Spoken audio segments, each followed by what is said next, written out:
Hi, my name is Shakeem Soanes. I'm excited to speak today and consult to the Rain Barrel organization. I am a current choreographer. I run my own business and organization as a sole proprietorship, and I'm a student at Mercer University working on my MBA, and I'm about halfway through, should graduate in May with my MBA. So excited about that, and go Bears.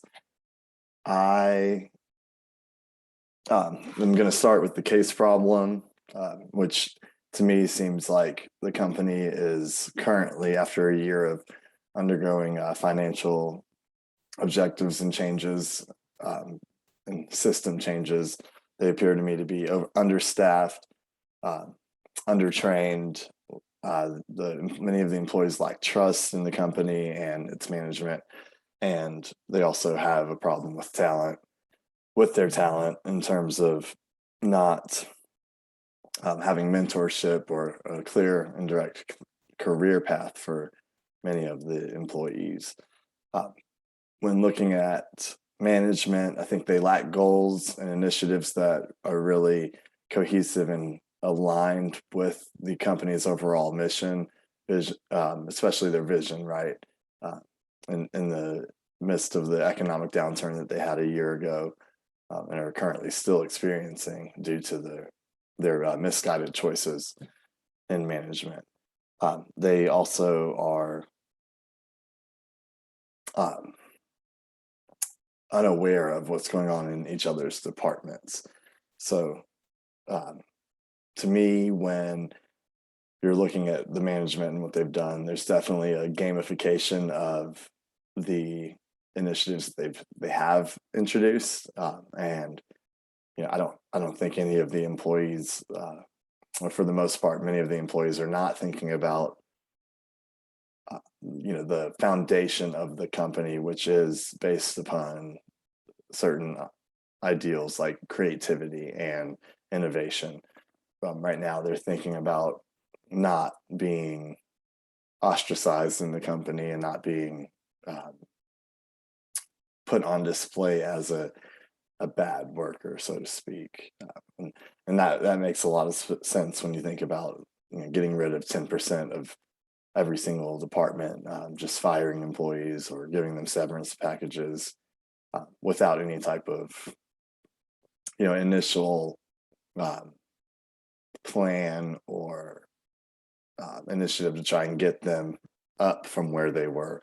It really is just a wiping of the company, downsizing without thinking about any of the department's needs or um, just a very financial focused decision.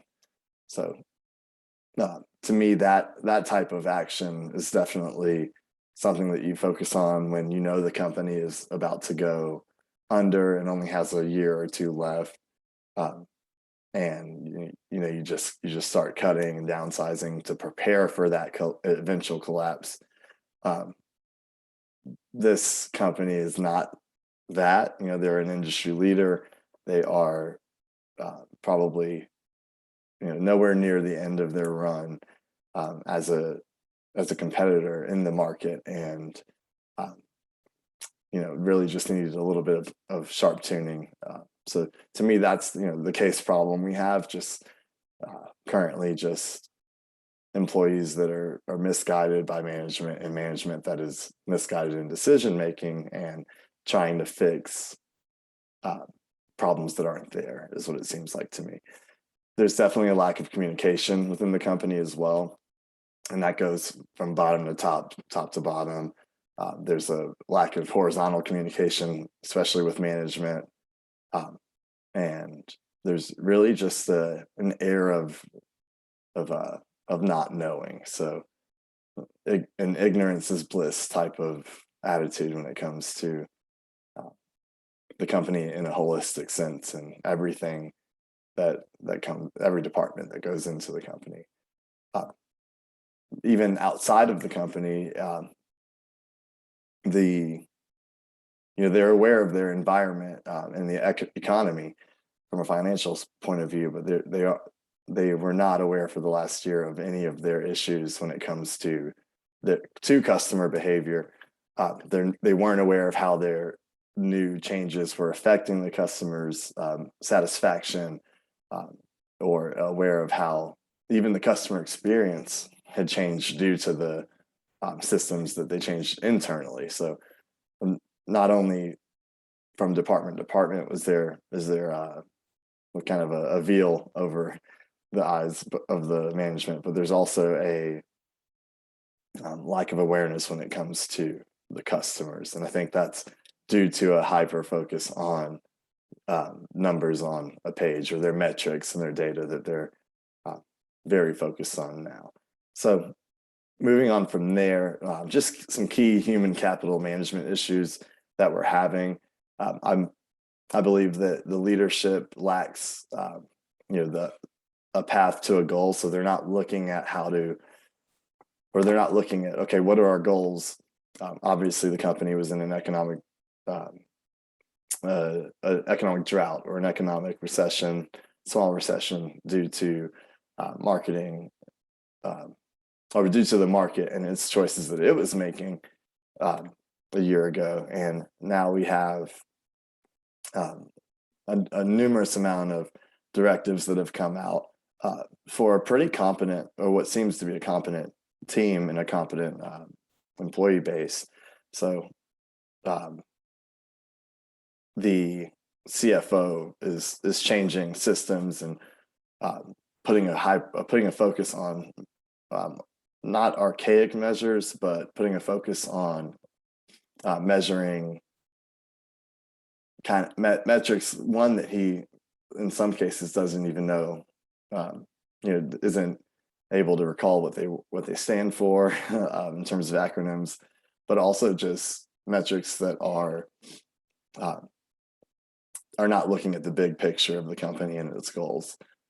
There were huge changes, and there was no support for those changes. So just having a direct path to the goals that they want to reach, that part isn't thought out in terms of leadership. And it's still, even a year later, they just looked at some numbers, and they're still not understanding how to connect the dots of why, maybe poor performance now a year later is related to those numbers, because of the inverse relationship that they're seeing. They're unaware of what that means, which is a huge problem if you're using pure analytics to reach your goals and you don't understand how those analytics relate to real life and real people. That's a huge problem, and I think that's can be attributed to the lack of path to goal leadership that they're exhibiting. Employees lack the skills and experience to be able to take those changes that were made by management and still succeed. So I think that's where support is really needed, and where teamwork needs to be identified, and there needs to be a structure for teamwork among the different departments, and that way they can be aligned on the same mission instead of just focusing on their own individual metrics and not thinking of how that relates to the company in an overall sense, based on vision and especially mainly company values. That's a huge key point that needs to be assessed. So an example for that would be the elevator feedback, which seemed to be all that our key player, our CFO, maybe even heard internally within the whole year, which was when he was on the elevator and heard some of the customer service representatives talking about how they dread opening an email, which I'm assuming would not have been the case a year prior. Not having feedback on how his initiatives were affecting and how his leadership has affected the organization as a whole is a huge problem, and shows that there's a lack of understanding how to get to the goals that he wanted to reach. The next would be still looking at leadership, but more so in an overall sense of what's this leader's role, the CFO. And right now he's looking at transactional, or he's more so catering to transactional leadership as opposed to transformational leadership. He's not looking at these employees as vital, key, important parts of the company. He's looking at what the transactions as key, important parts of the companies, and by that, we're looking at he's looking at the metrics that are made by the employees and not who they are as workers and really what they do for the company. So when you look at transactional leadership and you start making changes like he did in the past, you don't see the big picture as much if you're not clearly stating that, and if you're not bringing that reasoning and that picture to the employees. So as you focus on metrics, and an example would be the board that he had. If people are on the phone for 6 minutes instead of 4, they're ostracized. They're put on display as bad employees. They're shown to move too slow, right? And so then you have a workforce that is focusing on the transaction. Okay, let's get down to 4 minutes, 3 minutes. If you have a 1-minute customer service call and it's completed at the end of 1 minute, that's a positive thing in the company. It doesn't look at performance. It doesn't look at transforming these employees, that customer service employee, into thinking about let's be efficient and let's make sure that problem gets solved as well. If the problem doesn't get solved in 2 minutes, it's the company is basically looking at that transaction as a failure.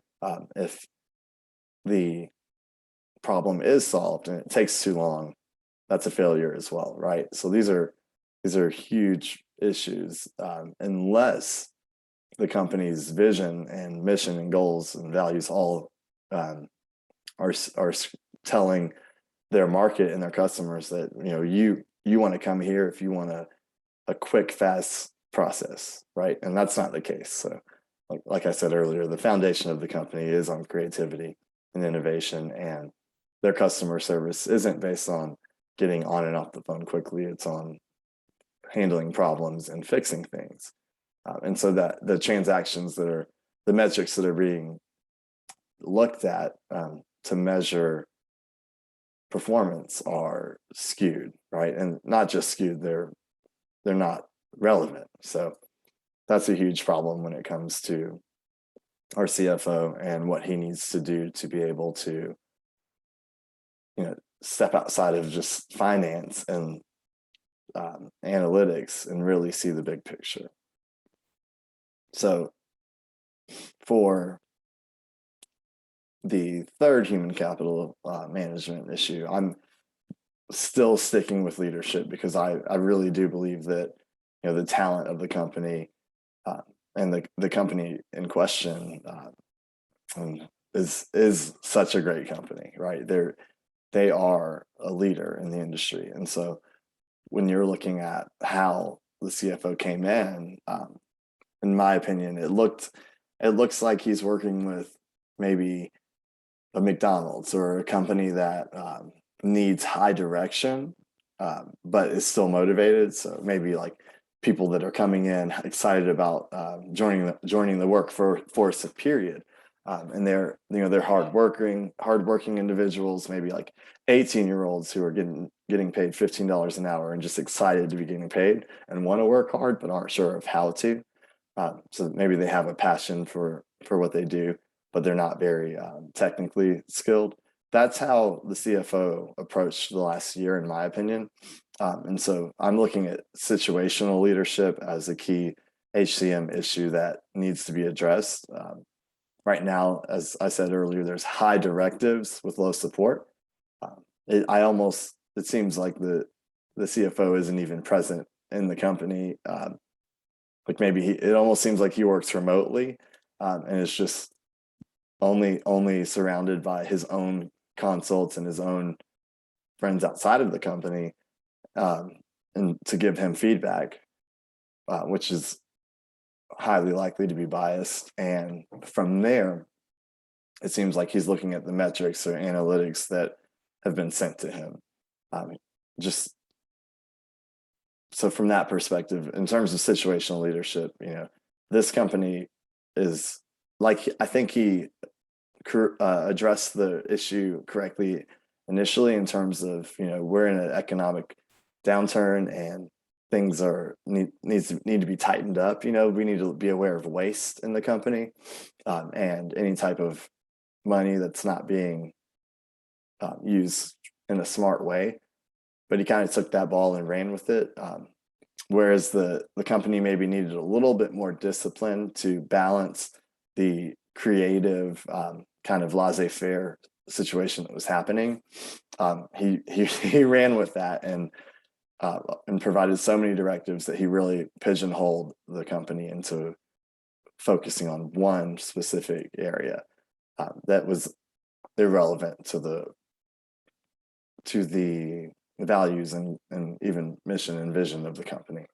So when you have high creatives and you have employees that are solid at their job, the brief when we look at the brief, it shows that we lost some of our best employees by taking the bottom producing 10% of the workforce across the departments.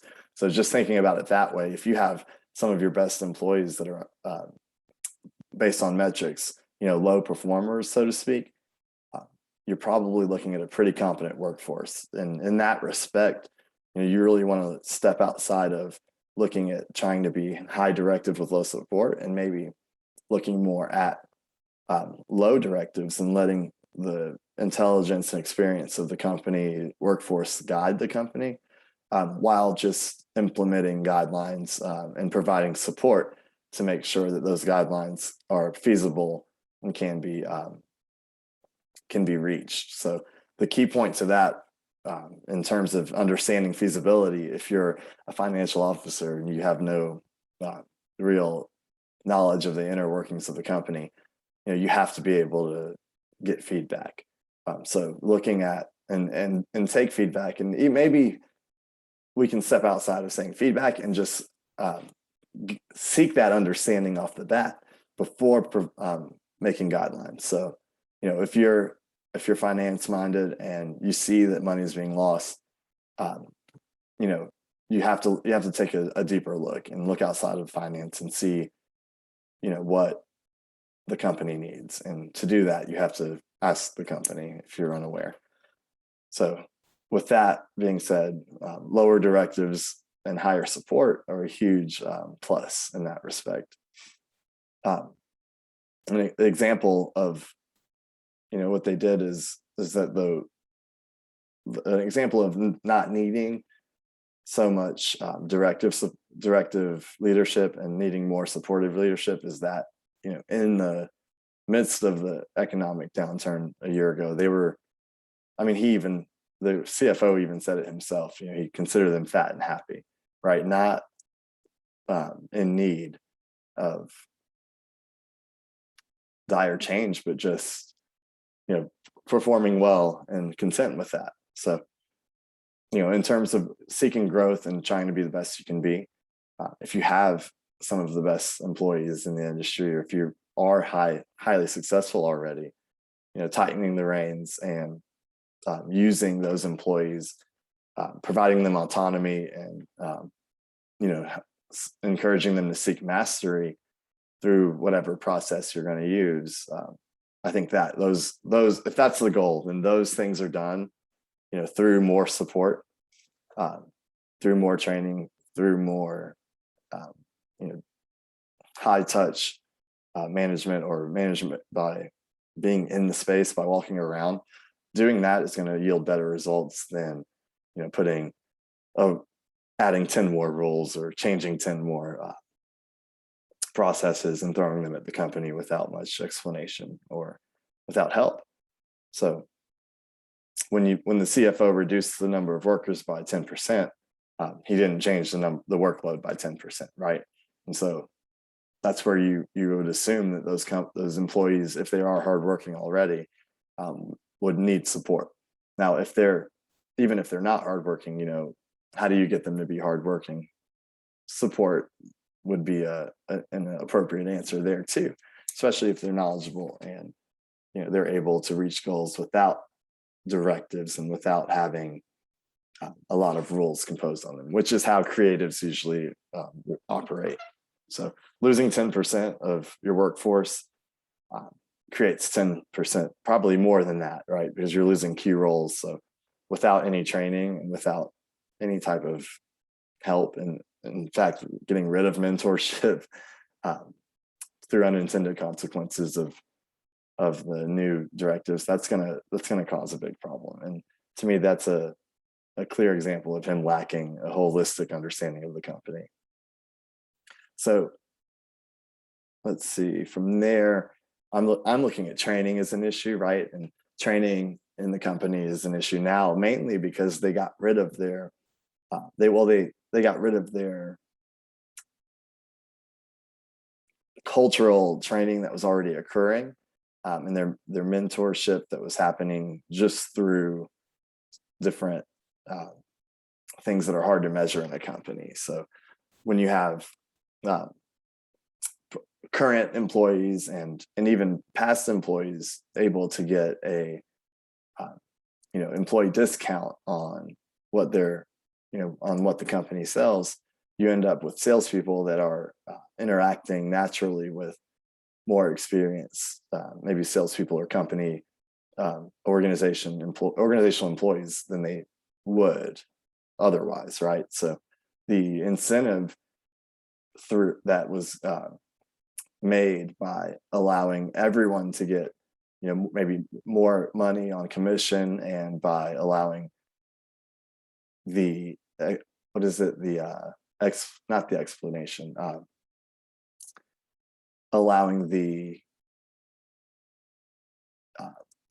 anyway, so you get more money through commission and you sell to your past and former or current employees with experience, and so that's going to incentivize those salespeople to work with the other individuals in a positive way, right? That drives sales.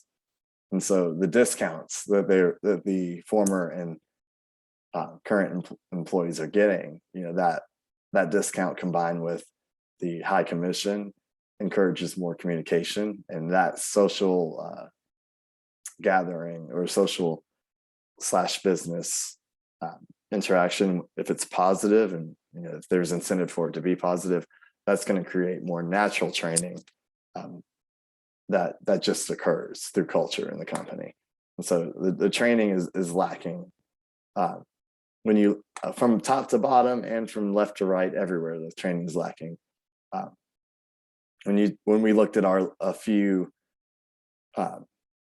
case briefs prior with one of the other companies, we saw that being able, just because you get a team of managers in the room, or they're all working together towards one goal, doesn't mean that they're going to be a team, right? So we have a group of management right now that has no clue what's going on, from HR not being aware of why these new incentives that have taken place for over a year, doesn't know why those are affecting morale, when we have CFOs, like I said already, that are really just not understanding how their decisions affect and how the unintended consequences of their decision.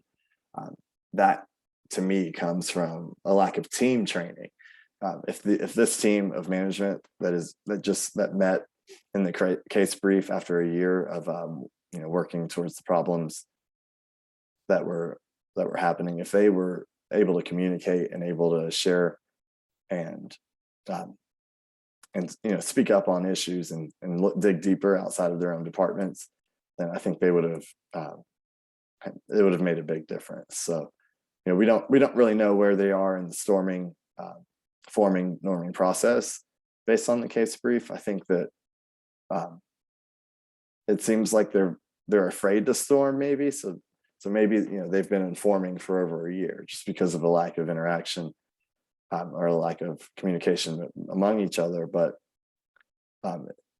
even in their meeting where they were discussing the past year and giving feedback. There was no storming. There was just each individual sharing their department's problems and how that related to the company in a negative way. Past all of that, our CFO was still, even after hearing all of the feedback, was still thinking, well, I have these positive numbers. So there's really a lack of awareness across the board. And I think that comes from a lack of communication and cohesiveness. So the training in terms of soft skills for customer service is lacking for sure. And if they have the soft skills, which at this point I think they don't anymore, based on the feedback from the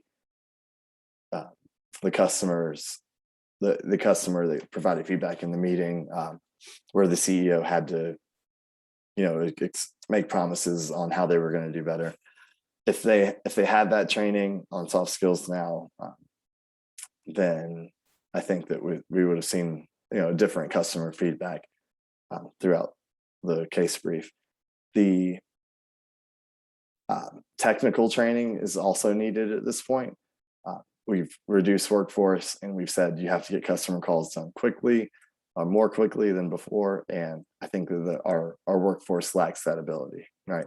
So there has to be technical training on techniques, or they need to introduce new processes and new programs and new software to increase efficiency. And then they would need to train on those programs. We can see, I think we could see a change in discipline if these programs, we've seen a change in discipline, right? So that they're hyper focused on making sure those metrics are hit right. So we know that they are capable. The morale is low, probably due to a lack of training in terms of values, mission, goals, and how the new objectives and new goals relate to the company's values and vision. So even just taking a step back there would help. But those are issues that I see without talking about the solutions. Those are issues within training that I see. The last human capital management issue that I'm looking at would be process.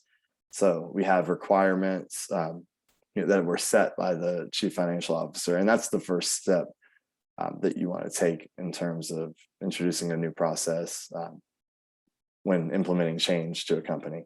Now, if we had gone further than that, then I think the CFO would have been successful, but the buck stopped there for a year, and here we are now with every other step to process kind of happening at the same time. So, we needed to look at interference from the outside when it comes to setting those requirements. We're in an economic downturn, and so what decisions is the market making? What effect do our changes have on the market? We definitely needed to focus on talent performing the new processes. It seems like the first hearing of the problem was in the elevator, and then from there, hearing the customer's feedback about how they had shipment that they've been waiting on. They took a stat that said the shipment left the building to be a successful, great performance factor when, does the customer care about the shipment leaving the building? No, they care about it reaching their building, right? So just not focusing on talent and how they perform the process was a huge step that was missed. And then, giving feedback. So when you are posting on a board that this employee has had a 6-minute phone call, and that's a negative thing, that's not really feedback. That's just putting their name on a board for shame. And so if there were an actual conversation with those employees, then maybe that would have opened up reverse feedback, and maybe they would have realized that 4 minutes isn't long enough to fix the customer service problem that they had. and so they were being punished for being on the phone for too long or taking too long to respond to an email. But not every problem is the same. So some problems need more time, and that reverse feedback may have changed the process that they had implemented, and maybe they could have kind of saved themselves earlier. And then, after that, just providing rewards for the correct, um, for the appropriate and correct performance, and then maybe consequences if you do have an 8-minute phone call for customer service and the customer still left unhappy, then you can provide a consequence for that, or maybe redirection or corrective action. And just because of the fact that process was missed, or process steps were not taken by the CFO, there was no opportunity for any of those. The only opportunity there was to change company culture and provide hyper focus on the metrics, just like the CFO had, and that pretty much creates a gamification and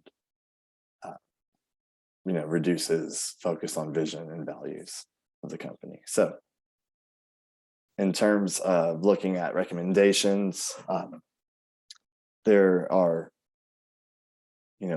recommendations across the board that I think any of these changes would be positive at this point, and would show the employees and the whole organization that they're serious about getting back to the basics, and are trying to help everyone in the company out. That would build trust. Focusing on any of the human capital issues would build trust in the company. So starting out, going back to the basics, focusing on their vision for the future, their values as a company, and then looking at everything that had changed in the past year, identifying where the issues were, or remembering why they made those changes, identifying the unintended consequences that occurred, and then going back and adjusting the change, or providing resources for the company to make sure that they were able to successfully implement change and create a new structure that is going to help the company actually create longevity and create long fixes for the future, and not just the short-term metrics of numbers. Path goal leadership. I think that if we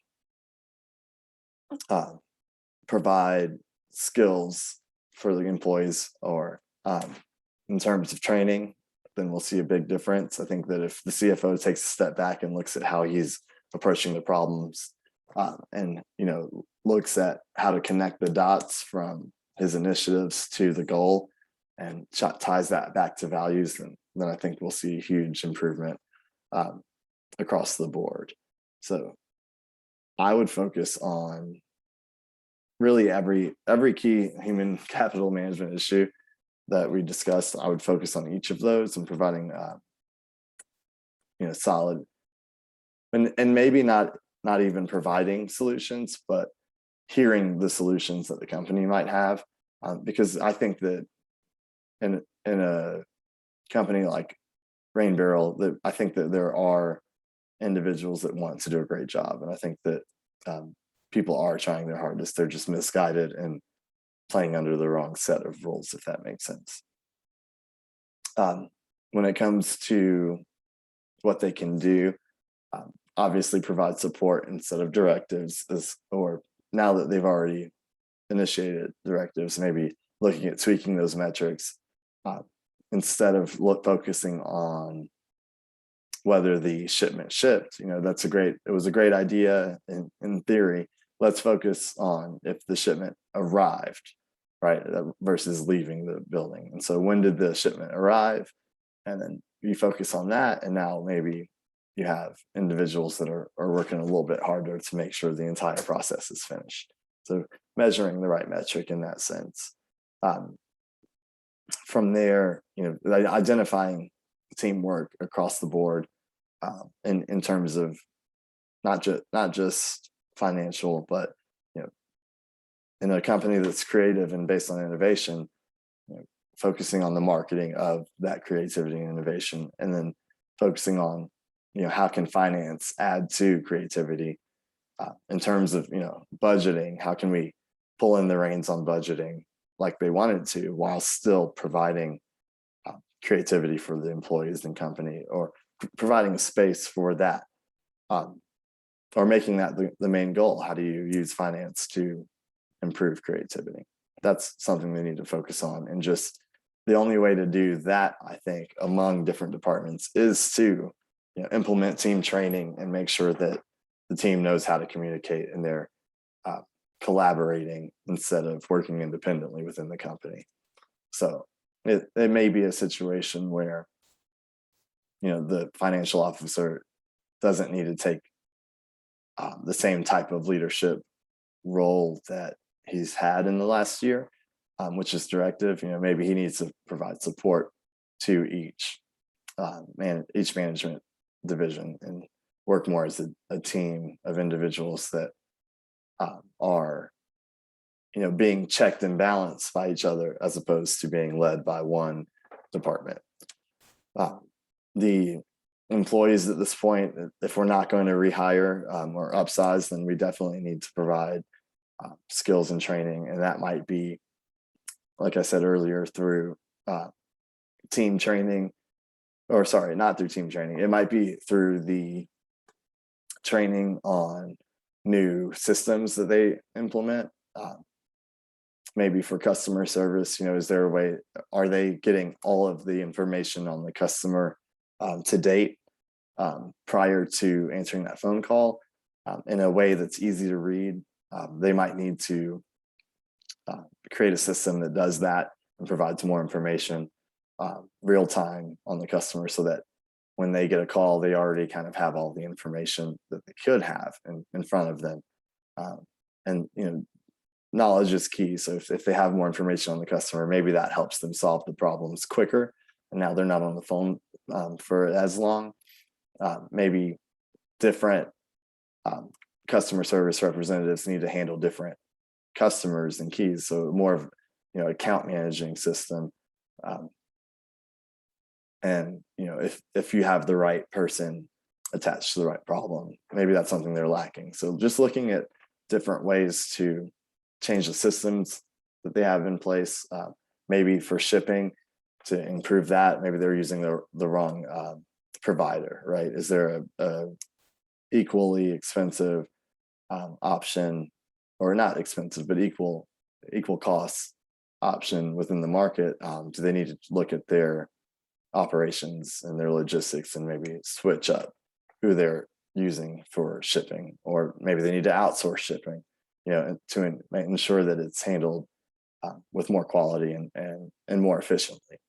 So looking at how to fix these problems might cost more, but if you're fat and happy, then you have the money to invest in long-term changes, and not just trying to overwork and demoralize employees. So focusing on the correct metrics and using your team to figure out what those correct metrics are is going to make a big difference for this company, I believe. And that can be done fairly simply. I would put a timeline of probably 5 or 6 months to get these changes implemented and refrozen into the company. When you read that the company is doing so well, I believe in the old adage of, if it's not broke, don't fix it. Just tying in the reins a little bit during economic changes is probably all they need. And so I would go back to the basics and really get everyone aligned from top to bottom and left to right, just by spending about a month on training for connecting values and their vision to goals and objectives. After that, I would in those meetings in that first month, maybe looking at what current issues are with systems, and brainstorming lists for each department, maybe what one thing, or not even each department or one thing, just looking at the changes that were made by the CFO specifically and looking at the problems with those changes and what they need to do to fix them. So 1 month to connect values and vision with the goals and objectives while they're looking at the issues that have grown in the last year due to the unintended consequences. Then using that second month to train employees on the new systems that they're going to use that they brainstormed and finally picked, and using that second month to train on, how to correctly, okay, we have these old metrics that we're using. Now here are the new ones. This is what you as an employee need to be focused on. So from there, using a third month to evaluate those changes that they made and just watching the employees and seeing what they do and evaluating the customer service feedback, which would be one of the systems that would need to be implemented for sure, because there's a lack of communication from the business to the, or from an external point of view, there's a lack of communication for sure. So using all the feedback they can from employees, from management, from the customers as well. So kind of having that triad, all communicating, not just amongst each other, but also, all around. That's going to make a big difference, in my opinion, in the third month of just evaluating the changes. So from there, giving feedback. The fourth month should be after you evaluated the changes and how they're doing, looking at providing feedback, and then using those as opportunities for the reverse feedback that's so obviously needed by the company's management. And I think once you get there, you can look at evaluate again on the fifth month, evaluate everything again and see how that feedback was received. How are they making changes? Are they focusing on, the values and the vision of the company, as well as the changed metrics or edited metrics, right? And then using that 6 months to freeze the company where it is, which in my opinion, the company should be able to revert fairly quickly from the past year's changes and then improve. And I think that at this point, it would probably be best to go ahead in that 6 months to just freeze the changes there. If it's ongoing. So if every department seems to be operating better than it was, it may take more than 6 months, but the goal would be to refreeze those changes and be operating more efficiently than before. I would keep the 10% of the workforce gone, but the individuals that you have there now, invest in them and show them that you trust them as employees and give them the autonomy they probably deserve, and give them a pathway to mastery and a pathway to career development. So freeze all of that through rewards, through consequence if need be, and then resizing would probably not be on my radar, just because of all the change that's already occurred. And I think that with a company that is so that had performed so well, you can look at rewarding the employees that are there, maybe pay raises, and just kind of use that, and creating new systems that balance the efficiency, balance the workload, and create a better system for the company going forward. In my opinion, we should be able to get Rain Barrel back on track, and then reined in a little bit tighter and less wasteful, and really able to get back the creativity and the innovation within the company, and just do better than they ever have before. For me, just looking at how I conclude this case brief and what it taught me personally and what I'll use going forward, is just thinking about how, if you lose the human touch and you only focus on numbers on a piece of paper, which those are vital, right? In today's day and age, new advanced technology and metrics are vital, and it's definitely a way to set yourself apart from the pack, and it's needed. They're amazing. in respect, and they can show so much more than just the eye can. But if you lose the one of the other, then you're going to end up in a worse spot than you were, or you're missing out on so much growth that is there to be had. So getting out of the Stone Age portion of business, but also not getting too far ahead in the future and only focusing on metrics is important. I think that it is a service-based, or even moving away from just good service. I think we're heading towards an experiential-based industry, not industry, but world, right? Where not only do customers care about the service, right? They're not just looking for the item or the product. They're looking for good service while they do it, and they're looking for an experience now, right?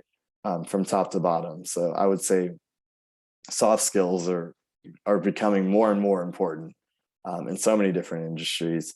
So you have to look at HR, you have to look at human capital, and you have to make sure any high touch areas in the company where there's human interaction going back and forth, those soft skills have to be developed, and in combination with the technology and the efficiency that's happening, or that's changing too. So I personally would definitely make sure, if I were in the CFO's position in the future, where there's this company that's underperforming, maybe, as a choreographer currently, I travel to about 40 to 50 different organizations across the Southeast and Northeast, and even in the Midwest. So I'm hitting 15 to 16 different states, 30 to 40 different organizations, and in any 4 to 5 month period. So I do see a lot of different organizations and cultures often, but if it were my job to come in and fix things, I would have to make sure I took the time to look at that specific company and that particular company, and make sure that I learned the inner workings, the outer workings, and everything in between of that company before initiating change.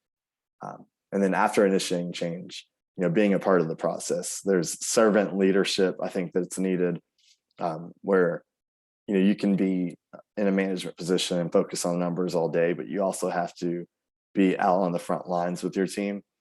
And that doesn't mean doing the same job as the people that you're leading, but just sometimes being present, and being available for feedback, and being available for an extra set of eyes or ears. Like that can make a big difference when talking about initiating change and the process and structure of change. So personally, I would make sure I learn the company before initiating any change, and I with the company during that change, and then I would make sure that I open myself up to feedback, and not try to put rose-colored glasses on, and think that my ideas are the best, right? Or think that the individual, like my consultants from home or from other areas of my life, are going to be able to give me good quality, honest feedback, like my like the other employees that I'm leading could. So just making sure that the rose-colored glasses aren't on when you're initiating change, and you're being brought in, or you're there as a all-knowing, or as a leader, right? I think humbling yourself in that respect is important prior to getting in a meeting a year later and being humbled forcefully. So those are my that's what I believe the problems are, the issues with human capital. And I think that there are so many recommendations to give, but for the most part, I would say backtracking, adjusting every single metric that was changed into a positive way, and then using 6 months to be with the company to that way you can properly affect change and change as needed. I think those are huge things that need to be done, and I'm appreciative of this case brief, just because it did teach me so much, and it was very interesting throughout the whole entire process. So again, thank you for listening, and I hope that this case brief helped you out too.